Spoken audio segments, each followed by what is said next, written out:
Bismillahirrahmanirrahim. Subhanalladzi asra bi'abdihi laylan minal masjidil harami ilal masjidil aqsa alladzi barakna hawlahu linuriyahu min ayatina innahu huwas sami'ul basir. وآتينا موسى الكتاب وجعلناه هدى لبني إسرائيل ألا تتخذوا من دوني وكيلا ذرية من حملنا مع نوح إنه كان عبدا شكورا وقضينا إلى بني إسرائيل لا يصلي وسلم دائما أبدا على حبيبك خير رضاك. Dalam kitab Sulam Al-Munajat karya Syekh Nawawi Al-Batani. Ini dalam lagi nih. Dijelaskan hikmah jumlah rakaat sholat fardu yang 5 waktu adalah apa? Mensyukuri segala nikmat yang ada pada panca indera, ya kan? Bersyukur. Ada orang yang gak kasih mata kan? Nah, mata dengan penglihatannya, hidung dengan penciumannya, telinga dengan pendengarannya, ya kan? Lisan lidah dengan ucapannya, perasaannya, dan kulit dengan perabaannya. Paham ya? Nah. Satu, sholat subuh kita perjelas lagi nih.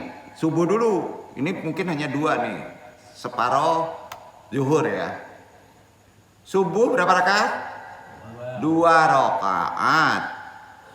Wadalika anna rakaati subhi tatinatani lana lamsu yudrikal naumata wal kusunata wal rakaatan lis hukra alailihima walistal kotoya minhuma.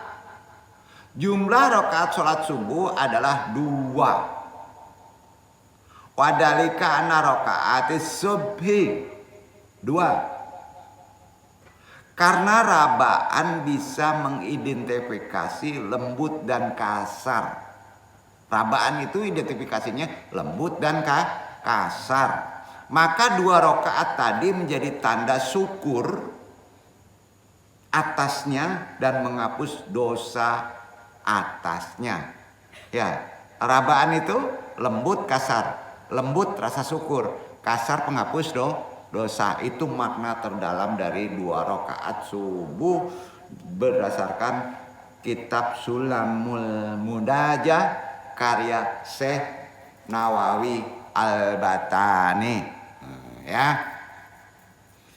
Sholat subuh dikerjakan saat terbitnya fajar shadiq, ya, atau cahaya putih matahari saat mendekati ufuk timur, dan cahaya itu membentang dari selatan ke utara.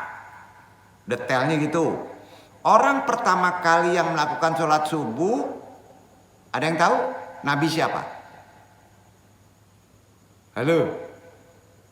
Subuh kan awal. Nabi paling awal? Adam alaihissalam. Jadi kalau ditanya Nabi Adam itulah orang pertama awal sholat subuh. Berarti 2 rakaat. Saat kapan sholatnya? Saat keluar dari surga diturunkan. Nabi Adam melihat apa pas turun dari surga? Kegelapan, kalam, cameyo. Dari terang cahaya menerang dapet kalam. Nah, lalu beliau ketakutan. ketika fajar menyingsing, Nabi Adam, nah tahu tuh tipu fajar menyingsing. Nabi Adam melaksanakan sholat 2 rakaat. Kenapa sholat 1 rakaat? Karena syukur kepada Allah atas selamatnya dari kegelapan ketakutan. 1 rakaat lagi karena bersyukur atas kembalinya siang hari. Sampai. Jadi di surga nggak ada kegelapan, bro. Dari makna ini udah kita dapat pengertian ilmu, paham ya? Nah. Yang terbaik amalan setelah subuh. Kalau ingin kaya, ingin dapat rezeki, ingin dipercepat jodoh, ingin dapat kerja, lakukan. Apa itu? Subuh nih, karena utama subuh. Awal segala awal. Sedekah subuh. Tahu arti sedekah subuh? Ialah amalan yang sangat dianjurkan dalam Islam, dapat memberikan banyak manfaat bagi yang memberi maupun yang menerima. Jadi sedekahnya subuh. Sedekah subuh adalah amalan memberikan sebagian harta atau sesuatu yang bermanfaat kepada orang yang membutuhkan, yang dilakukan pada waktu subuh. Itu kata Nabi. Kenapa kalau orang bangun subuh, orang fakir miskin, berarti orang itu soleh. Ada fakir miskin bangunnya jam 2, yang nggak dapat sedekah subuh. Iya kan? Maka cari yang orang bangunnya subuh, kalau fakir miskin kasih sedekah. Bukan zakat, sedekah. Sedekah boleh dengan uang, boleh dengan baju, boleh dengan makanan. Setelah subuh, itu disebut sedekah subuh. Makanya kalau pagi-pagi banyak orang ngasih makanan nggak? Itu manfaatnya banyak, untuk ingin kerja, untuk ini, untuk itu, untuk berhasil, untuk dapat jodoh. Itu dia, kasih makanan kalau nggak ada duit. Ya. Itu yang disebut sedekah subuh. Nah, jadi sedekah subuh adalah amalan memberi sebagian harta atau sesuatu yang bermanfaat kepada orang yang membutuhkan, yang dilakukan pada waktu subuh. Agak susah nyarinya. Iya kan? Atau setelah melaksanakan sholat subuh sebelum matahari terbit. Jadi sedekah subuh memiliki keutamaan, keberkahan yang paling tinggi dibandingkan sedekah lain. Karena dilakukan pada waktu istimewa kan. Nah, yaitu waktu subuh, yang merupakan waktu peralihan antara malam dan pagi. Jadi sedekah subuh dilakukan pada waktu fajar saat malaikat turun ke bumi mendoakan orang yang bersedekah. Banyak tuh. Ganti shift malaikat tuh kan. Double. Karenanya bisa sedekah subuh itu salah satu amalan. Sedekah subuh dilakukan subuhnya enggak, kan kacau juga tuh. Sama juga bohong ya. Jadi sedekah subuh itu membuka pintu rezeki. Tolong yakini. Ini bukan ijazah. Ini dari Allah. Ya. Bahwa sedekah subuh dapat membuka pintu rezeki, melancarkan usaha. Ya, apapun juga permintaan kita. Sedekah subuh juga diyakini membawa keberkahan dalam kehidupan baik dunia wal akhirah. Karenanya mengawali hari itu penting. Di samping sholat subuh awal waktu, betul kan? Apalagi kalau dia berjamaah kemudian melakukan sedekah subuh, udah deh, nggak akan miskin tuh. Ya. Jadi sedekah subuh dapat menjadi cara untuk memulai hari dengan amalan baik dan penuh keberkahan. Nah, selanjutnya, cara melakukan sedekah subuh. Ini fikih gampang, tapi banyak yang nggak tahu lah, ya. Atau menyepelekan. Ya. Berikan bantuan materi, memberikan uang, makanan, pakaian, barang-barang yang dibutuhkan oleh mereka yang berhak menerimanya. Kaum duafa, fakir miskin. Ya. Kalau anak yatim ya susah juga ya, mesti ke panti yatim. Kadang-kala anak yatim sudah dijamin kan. Nah, Yang paling mudah apa Pak? Setelah subuh, walaupun itu 2000, isi kotak amal di masjid. Adul lawan dari itu Jumat. Tapi terbaik subuh waktu berjamaah. Aniatkan, jangan diminta ya Allah dengan bersedekah gini, tolong ya Allah, kalau enggak awas ya Allah saya dikasih jodoh. Kan kacau juga kalau ngomong kayak gitu kan. Udah kasihin aja, ikhlas. Iya kan? Nah, saat sholat subuh berjamaah. Kalau sendiri ya, kita misalnya masjidnya jauh ya bagus juga ya. Kasihin misalnya, udah kejar dulu ke Allah ini sebelum subuh. Kalau rumahnya misalnya di Tabing, kebut, ketabrak di jalan, masukin ngejar celengan sini, masuk sedekah subuh katanya. Itu nggak berilmu namanya sedekahnya. Iya kan? Bisa memberi bantuan secara langsung kepada fakir miskin, yatim piatu, atau orang yang membutuhkan di sekitar lingkungan. Karenanya orang kalau buka kedai pagi itu setelah subuh, itu ada uang dapat itu. Ya, dapat itu untuk sedekah yang pertama kali dapat itu. Paham nggak? Itu untuk sedekah. Maka nggak akan tuh bangkrut, percayalah. Ilmu dagang gitu tuh. Jadi ini nggak macem-macem, macam raja minta andung nanya gimana supaya rame dong, putar lah itu jolimo. Dapet pagi dulu ya, kalau dapet pertama kan aja orang itu untuk sedekah sebetulnya. Dapet pertama di Ndakjun itu sedekah, ya. Bakal berhasil. Jadi udah jelas. Atau kalau susah juga pagi langsung ke ATM. Sebenarnya kalau Danung enggak usah lah transfer donasi ke Basnas ya umpamanya ya. Terus sedekah subuh. Wallahu alam, Allah yang tahu. Adabnya, amalan sudah subuh itu paling awal sebelum kerja itu sedekah subuh kalau ingin berhasil, baru kerja. Sama ya, walaupun 2 rupiah, walaupun 5.000, beli rokok bisa. Ya. Adab sedekah subuh ada 4, pahami nih. Pertama, niat ikhlas. Berniat sedekah semata-mata karena Allah, bukan untuk pamer, bukan untuk dibalas. Paham nggak? Allah tahu loh antum tuh jomblo. Paham nggak? Allah tahu tuh antum tuh bangse. Lah sedekah subuh saya ikhlas saja, jangan dipikiran tuh. Apalagi pamer. Kalau ada mintu, langsung sedekah subuh mintu. Calian mintu, enggak gitu. Kedua, jaga perasaan penerima. Pandai-pandai. Pak ambo balabi, ambo adoni, Pak ingin berbagi rasaki. Kalau dape apa tarimo laiko. Bukan ye ambo ke apa kau menganggap apa ndak mampu. Paham? Jaga perasaan orang penerima. Tidak perlu memberitahu atau memamerkan sedekah yang diberikan. Itu adab kedua. Adabnya ada 4. 3, memilih penerima yang tepat. Hati-hati. Apreman belum lagi makan. Pandai-pandai lah. Prioritaskan sedekah kepada mereka yang benar-benar membutuhkan seperti fakir miskin, yatim piatu, apa? Ya, bukan tukang palak. Ya. Awak pasti tahu kan?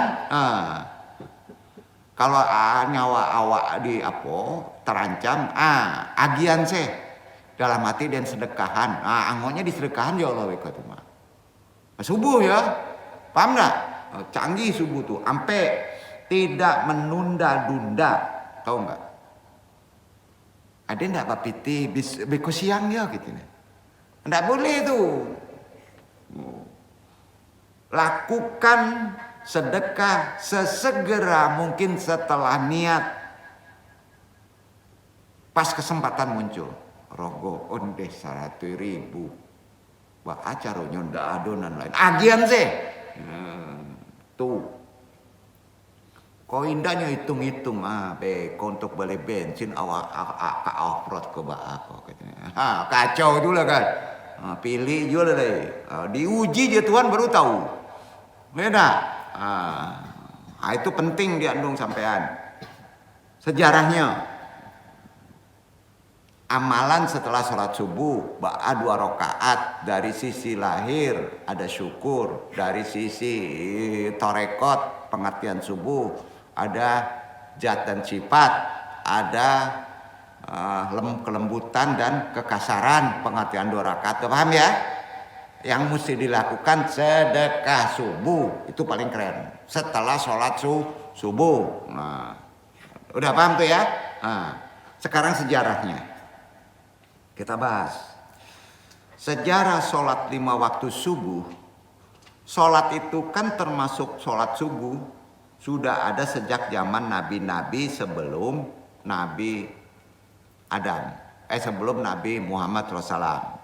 Ya, subuh itu awal pertama adalah nabinya siapa? Nabi Adam alaihissalam. Sebelum Nabi Muhammad, Nabi Adam manusia pertama yang melaksanakan sholat subuh. Itu sejarahnya. Ini riwayatnya sahih. Beliau melakukan sebagai bentuk syukur setelah diturunkan ke surga, ke bumi ketika fajar menyingsing dari kegelapan menjadi terang.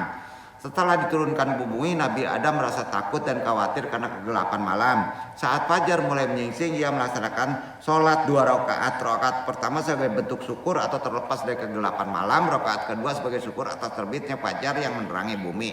Itu tadi udah dijelaskan, dong ingatkan. Ini karena terkait sejarah khusus ya. Nabi Muhammad SAW juga melakukan sholat subuh. Karena perintahnya jelas, dijemput dari atas, sangat menganjurkan umatnya mengerjakannya terutama secara paling baik. Subuh apa? Tahu paling baik? Berjamaah. Tuh. Mana keren maghrib dengan subuh jemaah itu? Subuh. Itulah sejarah subuh.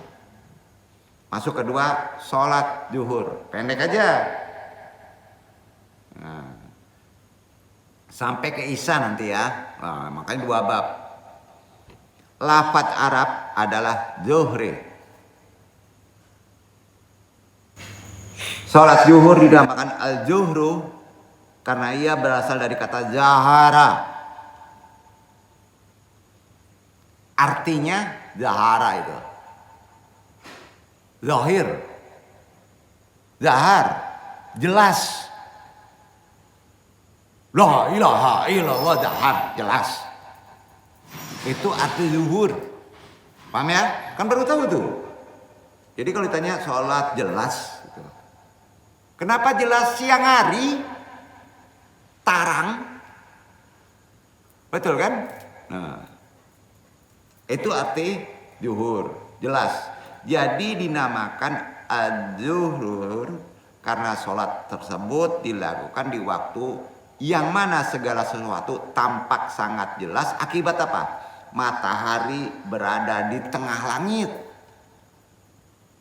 Sehingga sinarnya paling kuat diterima bumi. Al-Nawawi berkata begini. Az-zahru mustaqamin az-zuhuri li annaha zahira wastan nahari. Tahrirul Fazid Tanbih halaman 50 tuh kitabnya.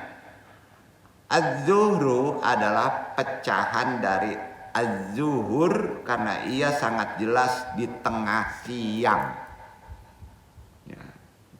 Itu artinya. Atau sholat tengah hari. Pertanyaannya, siapa yang pertama kali melakukan sholat zuhur? Manusia. Ada yang tahu? Nah, kan banyak nggak tahu. Pada riwayatnya jelas. Kalau subuh? Subuh. Zuhur? Nabi Ibrahim alaihissalam. Maka Nabi Ibrahim sholatnya 4 rakaat. Nabi Adam 2 rakaat. Kita paling lengkap. Sampai alhamdulillah umat akhirul zaman. Dan Nabi Daud alaihissalam 2 tuh. Sholatnya zuhur. Nah, Sholat ini dikerjakan ketika Allah memerintahkan Nabi Ibrahim untuk menyembelih putranya, Nabi Ismail alaihissalam, yang kemudian digantikan dengan seekor kibas atau domba yang dibawa oleh malaikat Jibril. Domba itu namanya siapa? Domba siapa? Domba Habil. Domba Habil. Nah, itu diganti tuh. Peristiwa ini terjadi saat matahari mulai tergelincir pas di tengah dari subuh. Ya, peristiwa perintah kurban itu.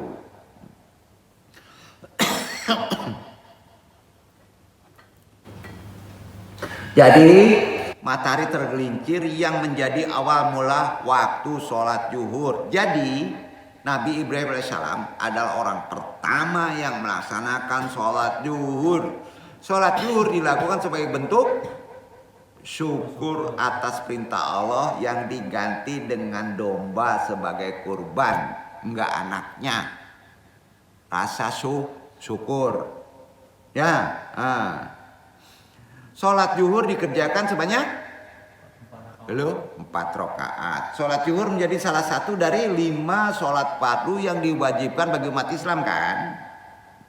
Ya kan? Sedangkan makna jumlah rakaat sholat fardu zuhur, maknanya kenapa zuhur 4 rakaat?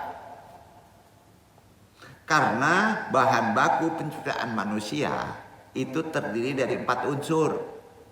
Badan angku itu ada 4 unsur. Pertama api, kedua air, ketiga angin, keempat tanah. Jadi sholat zuhur yang 4 rakaat itu wana rakaat zuhri arba'alana sahmu yudrikul masmuma min arba'i jihatin padalika li sukri ali dalika walistara kotayahu. Jumlah rakaat sholat zuhur adalah 4 karena penciuman bisa menemukan aroma dari 4 penjuru. Bau napi. Sudah itu bau apa? Bau tanah. Sudah itu bau apa lagi? Bau air, bau angin, beda-beda. Nah mungkin bau napi joai samu. Itu salah hidung ya kalau samu. Betul enggak? Nah, jadi pengertiannya jumlah rakaat sholat zuhur adalah 4 karena penciuman bisa menemukan aroma dari 4 penjuru. Karenanya 4 rakaat ini menjadi tanda syukur atasnya dan menjadi penghapus dosa-dosanya. Adapun waktu sholat zuhur adalah tergelincirnya matahari dari tengah langit menurut hal yang tampak bagi kita. Kalau kalam tuh enggak nampak, kalau zaman dulu panjang juga kan. Ya, kalau kini ikosnya aduhur gitu ya. Itulah modern kan. Ya kan? Kalau enggak tag di HP, enggak tahu tuh waktu. Kalau indah enggak jadi ingetan awak sedang lalai. Allahu Akbar di HP kan. Nah, pas digeser ada video aneh pula di sini. Nah, lah kacau tuh HP kan. Nah, ya. Jadi salat zuhur itu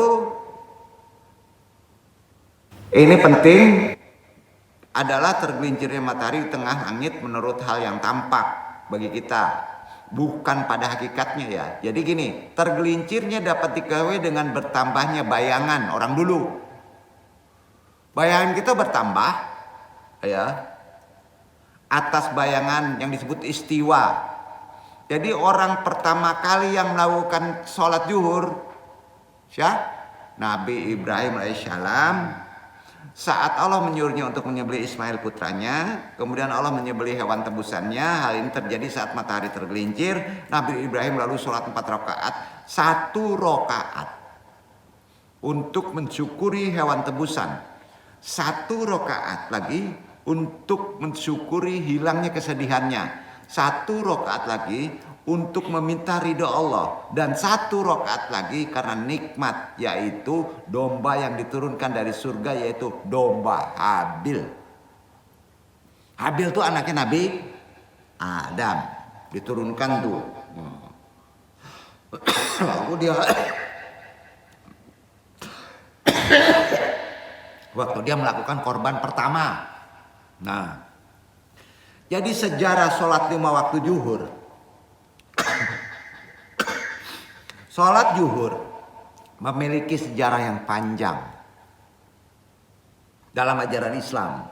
Nah, sebelum diwajibkan kepada umat Nabi Muhammad SAW, sholat ini sudah dikenal sejak zaman Nabi Ibrahim AS. Diriwayatkan bahwa Nabi Ibrahim AS melaksanakan sholat 4 rakaat pada saat Allah Subhanahu Wa Taala memerintahkan untuk menyembelih putranya Nabi Ismail AS. Perintah ini datang ketika matahari tergelincir ke arah barat, yang kemudian menjadi penanda masuknya waktu zuhur.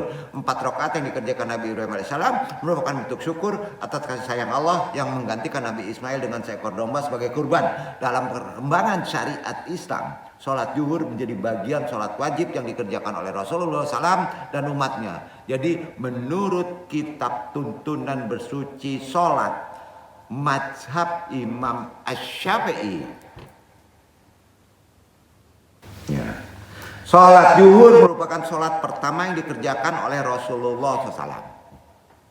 Jadi kalau ditanya, zaman Nabi itu pertama Nabi sholat setelah Isra Mi'raj adalah zuhur.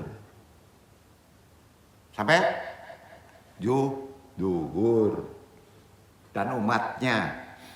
Menurut kitab tuntunan mazhab Imam Syafi'i, setelah menerima perintah sholat 5 waktu dalam peristiwa Isra Mi'raj, hal ini juga diperkuat oleh firman Allah di Al-Quran Al-Isra 78 yang tadi dibaca, yang di atas. Itu zuhur tuh awalnya, ya. Ayat tadi menunjukkan bahwa waktu sholat pertama kali disebutkan oleh sholat adalah sholat zuhur, yang menandakan bahwa sholat ini memiliki posisi penting dalam kewajiban sholat 5 waktu. Tergelincirnya matahari menandai waktu zuhur dan asar, datangnya asar. Sementara gelap malam menunjukkan waktu maghrib, isya dan subuh. Sebagai sholat yang pertama kali dikerjakan Rasulullah adalah zuhur. Pertama kali disebut dalam ayat tentang kewajiban sholat 5 waktu. Sholat zuhur memiliki kedudukan yang istimewa pada umat Muhammad. Walaupun subuh juga istimewa, semua sholat istimewa deh, gitu ya, nggak boleh dilanggar. Oleh karena itu umat Islam dianjurkan untuk menunaikan tepat waktu dengan penuh kekhusyuan sebagai bentuk ketaatan kepada Allah Subhanahu Wa Taala. Batas waktu zuhur ini dulu. Menurut hadis, pendapat ulama, kita setara dari sini nih batas waktu sampai ke subuh nanti. Karena awal umat Islam akhir zaman, awal pertama sholat adalah zuhur. Paham ya? Menurut hadis, pendapat ulama, sholat zuhur memiliki awal dan akhir waktu yang telah ditentukan oleh syariat Islam. Hati-hati, sudah ditentukan. Fikihnya ada. Waktu dimulai sholat zuhur adalah ketika matahari telah tergelincir dari titik tengah langit menuju barat. Sebagaimana dijelaskan hadis Abdullah bin Amr radhiyallahu anhuma yang diriwayatkan oleh Muslim.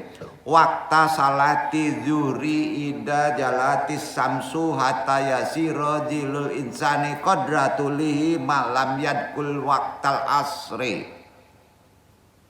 Waktu sholat zuhur adalah ketika tergelincir matahari menuju tenggelamnya hingga bayangan seseorang sebagaimana tingginya selama belum masuk waktu aksar. Hadis riwayat Muslim bernomor 612.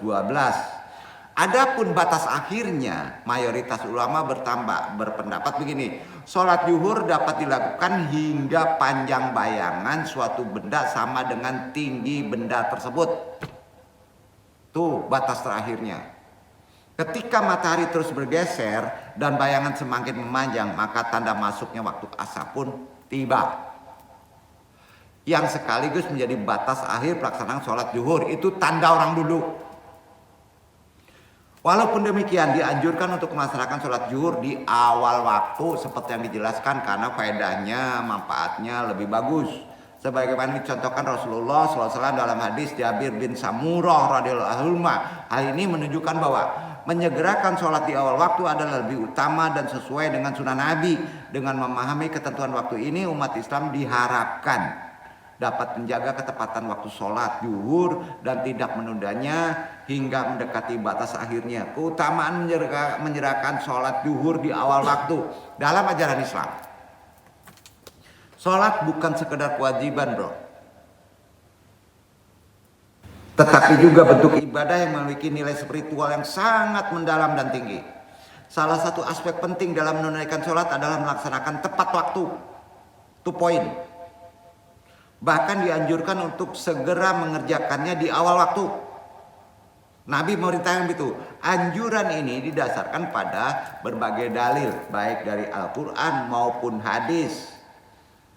Tepat waktu sangat prioritas, itu dianjurkan, bahkan difirmankan Al-Mu'min ayat 1, 2, 9, 10, 11. Dibaca pendek-pendek tuh. Al-Mu'min 1, 2, 9, 10, 11. Dibaca.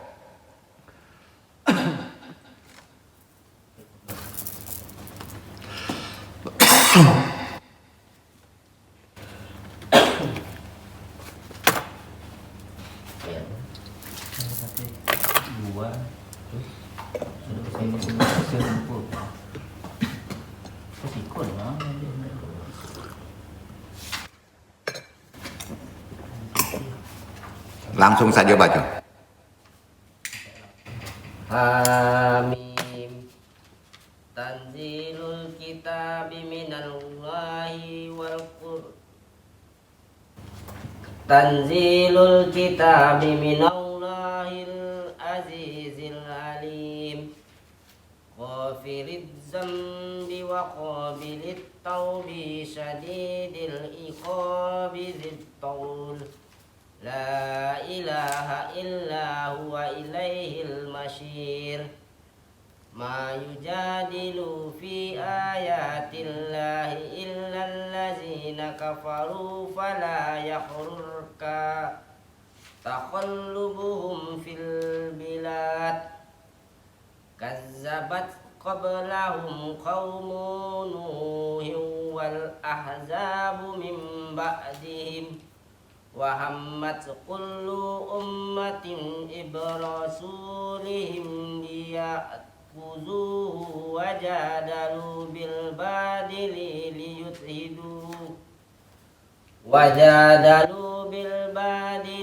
liyudhidu bihil haqqa fa akhadtuhum fa kaifa kana iqab. Sampai berapa? Andung yang baca. Al-Mu'min 1 dan 2. Qad aflahal mu'minun. Duanya alladzina hum fi salatihim khashi'un. Ayat 9-nya walladzina hum ala salawatihim yuhafizun. 10-nya ulaika humul warisun. 11-nya alladzina yurisunal firdausa hum fiha khalidun. Sungguh beruntunglah orang-orang mukmin, yaitu orang-orang yang khusyuk dalam sholatnya, orang-orang yang memelihara sholat mereka itulah orang yang pasti diwarisi, yaitu orang yang akan mewarisi surga Firdaus. Mereka kekal di dalamnya. Udah. Ya. Nanti saja dibahas itu. Jadi itu dia sandaran dalilnya. Kita kalau sholatnya benar, bagus, istiqomah, pewaris surga Firdaus. Ya.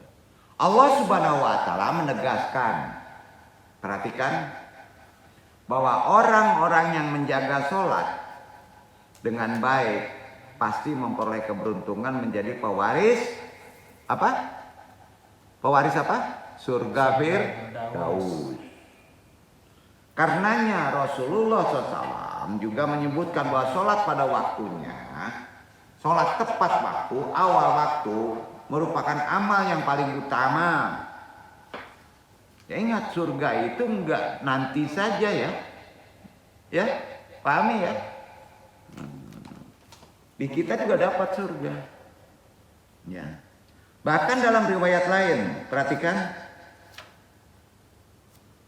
Rasulullah menekankan bahwa sholat di awal waktu memiliki keutamaan tersendiri.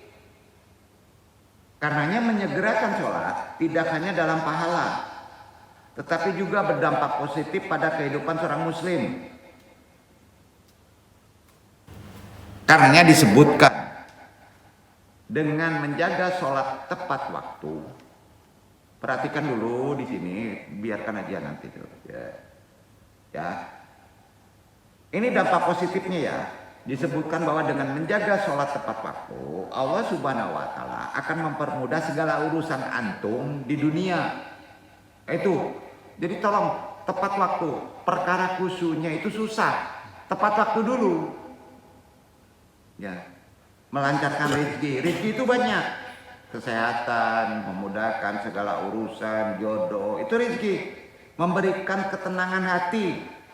Dikasih ujian, tenang hati kita. Karenanya Khalifah Utsman bin Affan radhiyallahu anhu sampai berkata, beliau kaya loh, mengungkapkan begini, mereka yang istiqomah dalam sholat tepat waktu akan mendapatkan 9 kemuliaan, diantaranya dicintai Allah, dijaga malaikat, diselamatkan dari api neraka, dimudahkan rezekinya di atas dunia. Tepat waktu. Dengan demikian, menyegerakan sholat di awal waktu bukan hanya sebuah anjuran. Jalan menuju torekot keberkahan hidup adalah sholat awal waktu. Itu poinnya. Torekot berkah hidup, kaya, mudah rezeki adalah awal waktu sholat fardu 5 waktu. Paham ya? Nah itu amalannya. Coba jadikanlah dengan serius nih ya. Semua kita ada masalah. Jangan keras kepala juga lagi. Ya. Jadi ingat, banyak sholat rajin tapi nggak dipahami. Ya. Digeser juga. Bahkan diutamakan sholat qiyamul lail daripada sholat isyanya. Lucu. Ya. Jadikan sholat sebagai pusat dari setiap langkah kita. Sehingga kehidupan kita selalu dalam lindungan ridho Allah. Karenanya hukum fikih mengerjakan sholat zuhur di akhir waktu. Akhir waktu nih, pada ajaran Islam. Nah, berbahaya. Itu sering tertunda akibatnya. Awal waktu dipercepat semua urusan kita. Ya, akhir waktu dipersulit urusan kita. Gitu aja logika, analoginya gitu. Kenapa? Hayalah sholat, datang kemari, percepat, segera. Urusanmu akan kami percepatkan gitu. Ya, jadi sholat wajib memiliki waktu yang telah ditentukan. Wajib. Terbaiknya adalah awal waktu. Makanya dagang apapun tinggalkan. Dan setiap muslim dianjurkan untuk mengerjakannya sesegera mungkin setelah waktu sholat tiba. Hal ini sesuai dengan sabda Rasulullah. Perhatikan sahih ini. Ketika ditanya tentang amal yang paling utama. Amal paling utama. Paling utama banget. Kadang-kadang lebih dari jihad fisabilillah. Beliau menjawab. Shollu fi waktiha. Gimana orang yang gak sholat? Ada pula yang nentang Allah. Kalau ada problem gua nggak sholat katanya. Akan gila itu, udah kafir asli itu. Karena orang yang disebut kafir, orang yang nggak sholat, muslim. Betul kan? Kalau orang nggak beragama Islam disebut kafir, ya jelas kafirnya kan? Iya kan? Jadi jangan dijembar-gembor lah ya. Kita muslim. Bahkan kalau ingin selesai sholat itu yang terbaik adalah shollu fi waktiha, tepat waktu. Hadis riwayat Bukhari. Namun ada kalanya seseorang tidak bisa melaksanakan sholat awal waktu. Paham? Allah itu paham. Banyak orang nggak bisa awal waktu. Faktor sebabnya banyak. Ada alasannya. Sibuk, kondisi tertentu yang menghalanginya misalnya kan. Tapi ada sholat pertengahan, ada sholat akhir. Tapi nilainya berubah kan? Tuh. Nah, jika seorang melaksanakan sholat zuhur pada pukul 2 siang, 2 siang nih zuhur, apakah sholatnya masih sah? Mazhab Syafi'i, Maliki, waktu sholat zuhur di jam 2 siang itu, waktu matahari tergelincir hingga bayangan suatu benda sama panjangnya dengan benda tersebut. Setelah itu waktu asar pun masuk menandai batas air zuhur. Dengan demikian sholat zuhur yang dilakukannya sebelum masuk asar tetap sah, diperbolehkan, tapi derajatnya akhir waktu sholat zuhur. Dapatnya hanya penggugur kewajiban. Walau alam bisyawab. Mudah-mudahan bermanfaat, karena ini amalan yang paling pokok dari torekoh. Kita bertorekoh adalah untuk ini. Nah, jadi orang yang bertorekoh rame, pas di inti ajarannya nggak rame, itu orang akhirul zaman. Sholat terakhir, gugur kandungan aja, gugur kandungan namanya itu. Banyak maaf, anu bukan promosi, ya syukur-syukur dibaca. Mudah-mudahan ada faedahnya, karena ini pentingnya perpahaman ini. Kita sudah menyelesaikan 2 perkara sholat, rakaat kenapa berbeda, hikmahnya, amalan setelah sholat, itu pengertian dari konsep atau perintah ya, bukan konsep perintah Allah, dirikan sholat kalau kamu ingin selesai. Insya Allah janji Allah benar. Jangan bangkang juga lagi sama Allah. Bangkang sama andung gak masalah loh. Tapi bangkang ya Allah terserah. Makanya jangan manggarutu beko. Ya, kalau diuji terus. Wassalamualaikum warahmatullahi wabarakatuh. Waalaikumsalam.